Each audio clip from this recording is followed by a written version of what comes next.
Fulham recap and break it all down. Some fans are losing their mind. They think the manager should be sacked 2 games in. Look, good Lord, we've seen some tough football. It's been a bad couple of years, maybe a decade for Manchester United, but the muppetry, the social media, it's kind of going nuts. It's like, even I am harsh on this team and a manager from time to time. I don't like to see bad football, but man, we got to give it more than 2 matches. Not good enough to only get 1 point. You had to say minimum 3 from the first 2 for United, and you're looking at Grimsby and Burnley being must wins now. But we saw something against Arsenal. We saw something in the first couple of minutes here. Yes, the manager deserves criticism, but we got to keep our heads here.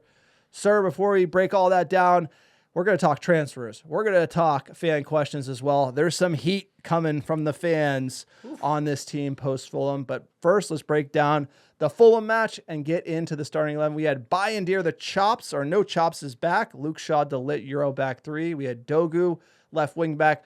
Bruno, Cass, midfield 2, running back. Diallo, right wing back. Mount, Mbumo, and Cunha leading the line as a striker, leaving Sesko on the bench. Højlund didn't even travel with the team. Onana did make the bench. I feel like that's important given the transfer rumors. Sir, what'd you make of this 11? You know, I was hoping to see Benjamin Šeško up front. I was hoping to see our new look front 3 play together for the first time. I understand why the manager is trying to go slow with that. Mount, Cunha, and Mbumo trifecta looked pretty effective and with a lot of energy against Arsenal. They started the game with a lot of energy. So I wasn't shocked to see a lack of changes there. Onana, I thought you'd see Onana at this point, given the fact that Bayindir had that big error, but his passing was pretty good against the Gunners. No big surprises. I thought there'd be more changes, maybe a couple more, but it was just one. Amad Diallo, it makes sense on paper. It wasn't super effective, though, in this, at least first half of football, where we did get a penalty and somehow didn't convert. Sesko, 70 million. Start the lad. He's ready. That's my vibe. I thought Diallo was a little aggressive on the right wing back, but, let's get into the match. United come out of the gates hot. I thought Mount did very well, linked up with Cunha in the 2nd minute. Bruno teed up Cunha. Great chance, blasted over. 3rd minute, Mount lays it off. He hits the post. United rocking in the first 10 minutes. We're starting to see this click. The attack looking well. Mount doing his job. 13th minute, Fulham had a few chances. Bayindir, great kick save. And a Butte remind me of De Gea on that one. That was strong from Bayindir.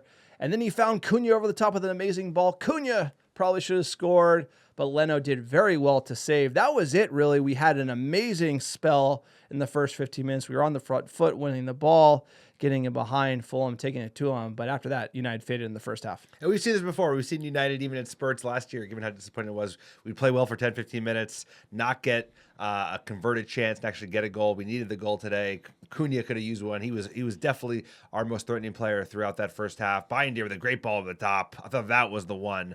But then Fulham settled in, and I thought our energy levels dropped. Our press dropped, and we kind of were going through the motions for large parts of that first half.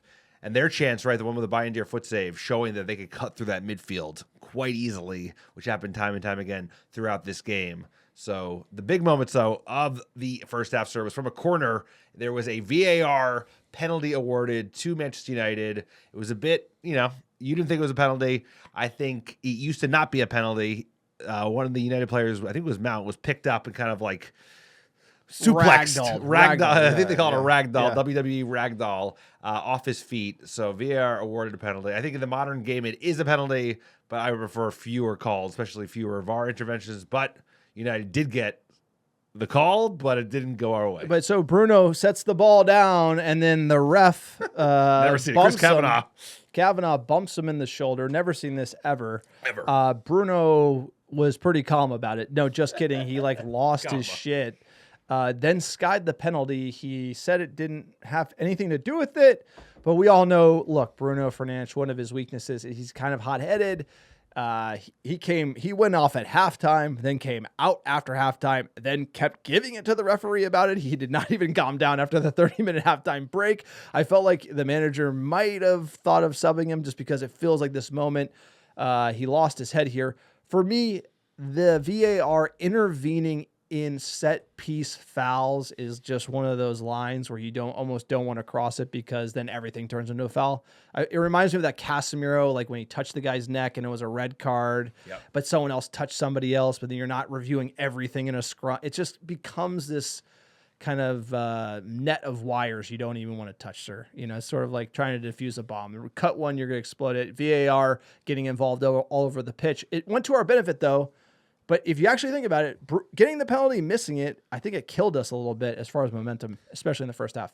No, it did. Like you said, it probably shouldn't be a penalty. It is in the modern game. We have gotten the opposite end of that stick against City so famously. I remember, I think Rodri went down. I think Casemiro pulled him, and he made the most of it. But Hate to see it. I would like fewer of it. I have to agree. But at the end of the day, I think Bruno missing the penalty in the way he did. I mean, like, he has got a very high success rate with penalties. I think it's over 90%. We'll get the stats since joining Manchester United. And if he does miss, he usually gets it saved because it's a tepid shot. I haven't seen him blast it to the moon. So I think it rattled him. That is definitely Bruno Fernandes, as a super fan sitting right here would say. His Achilles heel is he's too hot fire. He boils over, and then he cannot pull it back in and kind of get things under control. We saw that many, many times over his Manchester United career, and I think it happened definitely in the first half, a little bit in the second half, but he's still yipping at the official.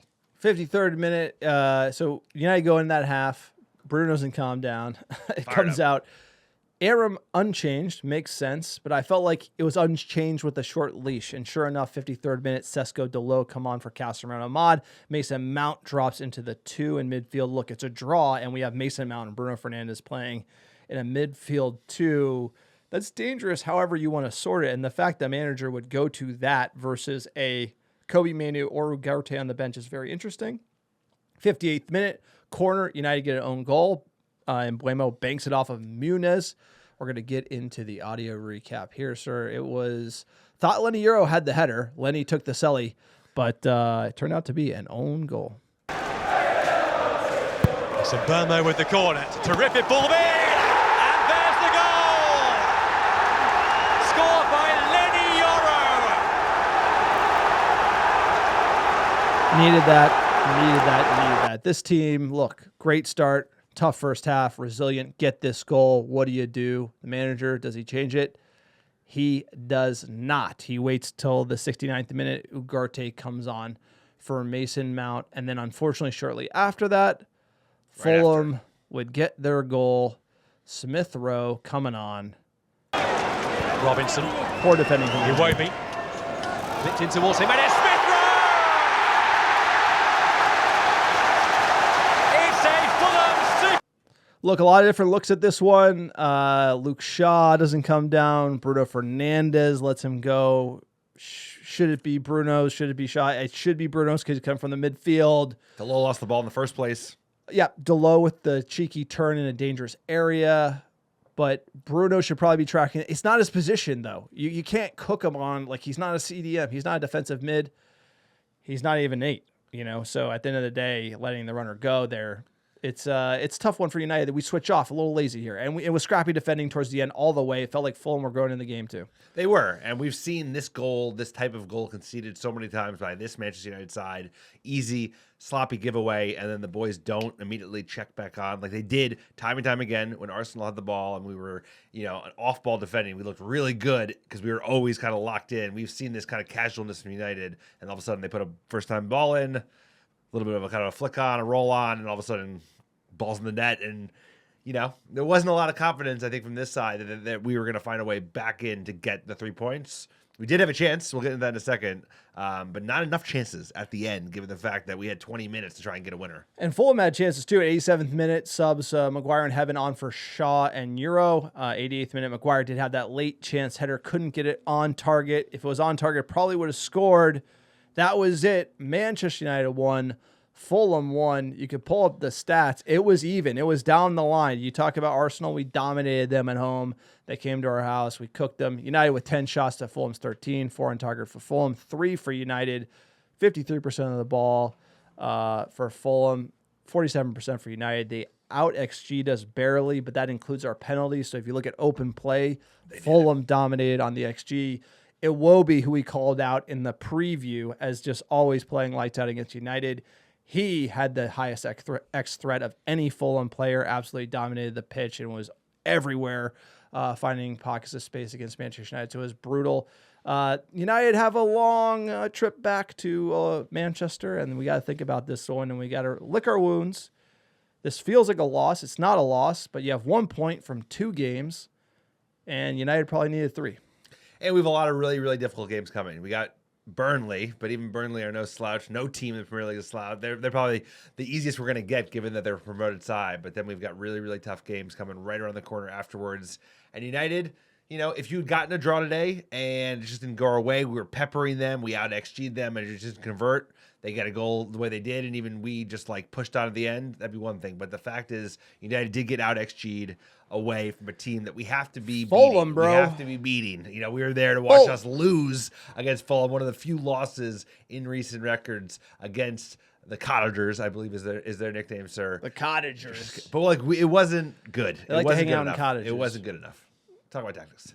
Quick tactical teardown. Fulham versus Manchester United. Look, the Amorim system, he's going to get a lot of heat for this one. The thing about Fulham in the first half where we looked so good is that our players were able to push up the pitch and be very aggressive. You saw Dogu, and it would be Ahmad in the first half, and Bruno pressing high here. And we were winning the ball back, and our players were getting involved. Center backs were tight to the midfield. But what killed us in the second half and late in the first is we dropped back into the back 5 way too aggressively, which let Bruno and Casemiro get exposed.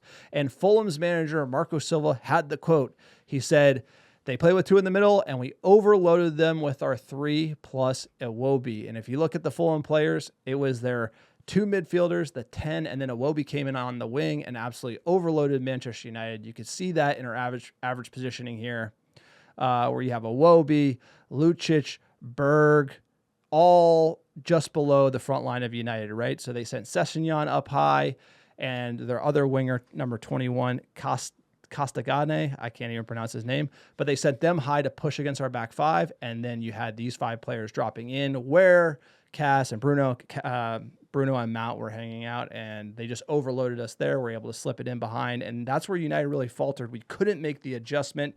You can see here that huge hole in the middle of the park with Manchester United basically letting Fulham run riot with all these players. And Iwobi, like I said, he had the highest X threat of any player. Their deep entries, they had 16 versus our 10. The field tilt 60% to our 40%. They dominated the middle of the park, and we were easy to cut through. Hot knife through butter. This midfield is a problem. We saw it last year. This is where the famous Amorim ball, it doesn't do well when you're getting cut open and you're not generating the chances. And I felt like late in the game, the midfield was Fulham's, and we're struggling to counterpunch. And this tells you everything. Dropping deep in that back 7, if you will, and leaving those 2 midfielders exposed never helps Manchester United. And this is something Amorim has to fix. And you have opposition teams that are now targeting the kind of the major weaknesses of this Manchester United side. We saw it twice today. We saw it in the set piece defending. In that first half, they were going after Bayindir time and time again, and he was flopping on the ground. I'm shocked that we did not concede a goal then. If they got a good chance, they probably would have scored a goal in that first half. And at the same time, the midfield, once again, being a vulnerability, being an area where opposition teams can exploit, and they know this now. So this has to be something that we fix. I think we saw less of an impact against Arsenal because the back line was so aggressive, just not giving Arsenal a sniff of it. We kind of shut down that space. Today, we're much more laissez-faire, much more relaxed, not enough just intensity on the front foot to just be on the ball as soon as we got it. So we got to fix it. Fulham played off of our back line. They did. We dropped deep, and they would drop their attackers, right? And Iwobi as well. And then they were finding that space right in front and just outnumber Bruno and Cass. And by the way, Cass's legs went, and I felt like the chances increased. And so as United got tired, we played into Fulham's hand, and they were the one pushing for the winner. United survival defense. We got tired too. We were deep. We were, and it's like you said, we have to push up high. We have to win the ball. We have to be going at them. We have to be brave. Have our center backs jumping to midfield, making these challenges. We saw that in the first 15 minutes, and it was awesome. It was great football for Manchester United. Some of the best football we've seen them play since I can remember, but it's got to last 90 minutes. And, I did say to you when we did the live stream,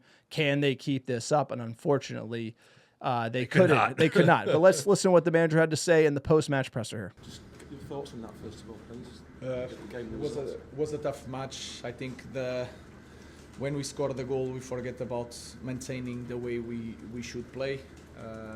We were just thinking about maintaining the results. We want to win so bad that we forget about maintaining the possession, try to push the opponent. We just gave a little bit the game to Fulham. We started really well. until the goal. I think we were a good team. We can do better. After the goal, I think, again, we were just thinking about maintaining the advantage. We cannot do that. Ruben, you obviously prioritised this summer the attacking part of your team, but the goals have not been easy, and I appreciate that Cunha in particular was unlucky, one of which he made himself with the ball out of the sky. Are you concerned that the problem of not scoring last year is still there? No, forget about last season. I think the feeling is there. Like you said to you, when we were playing the game, we scored a goal, and I didn't feel that the team was more confident now to face the game. We were more concerned about now we are winning, we need to hold on the result. The goals are going to, we are going to score goals because we are creating so many chances, and that is the most important thing. And then, totally agree. Create chances. Look, Amorim called it. He said we had the result in our mind, and like we dropped deep. We dropped deep. We let Fulham find that space. We let them onto us, and that was the issue. You know, United as a team, it's that panic in our head. You know, we haven't won a lot of games under this manager, and I feel like this team was thinking, oh, we're up 1. We really need the result. We're dying for the result, and they changed. But sir, let's get into the last word on this match. Give us the good. What'd you have? You know, I'm looking for some positives out of this match. Like I said, I think Cunha, a real threat across these first 2 matches, especially in those opening 15, 20 minutes. He could have easily had arguably 2 goals, definitely should have had 1. So he looks a real signing. And the defense, I thought in spurts, it looked very effective, especially Yoro and De Ligt. Yoro especially had a terrific game beyond the own goal that he got credited for. His defensively, he had a bunch of last-ditch tackles that were very, very influential in keeping United in the game in the first place. And lastly, Dogu, I think, is growing, more consistent, less errors. He just shows that like we're starting to shore up the left side of the pitch. Bad. Let's get into the bad. Goalie is still an issue. Bayindir looked vulnerable once again. I thought I did the bad. I'm like like the bad guy. I'm like bad vibes, John. Bad vibes. The good is that bad vibes can only get better. It can only get better from a attack perspective. Look, from my perspective, look, goalie's an issue. Bayindir, we didn't even talk about it. He was all over the shop in the first half. He looked, every corner was like heart attack city. We kept conceding corners. He did grow into the game. His passing is not bad. He would be a cup keeper, perfect cup keeper. You know, is it Sen Lamens? We're linked to him. We're gonna get to that later. The midfield just showed you gaping hole in the middle of the park. Everyone knows it. Fulham playing for it. They literally just their game plan outmatched Amorim.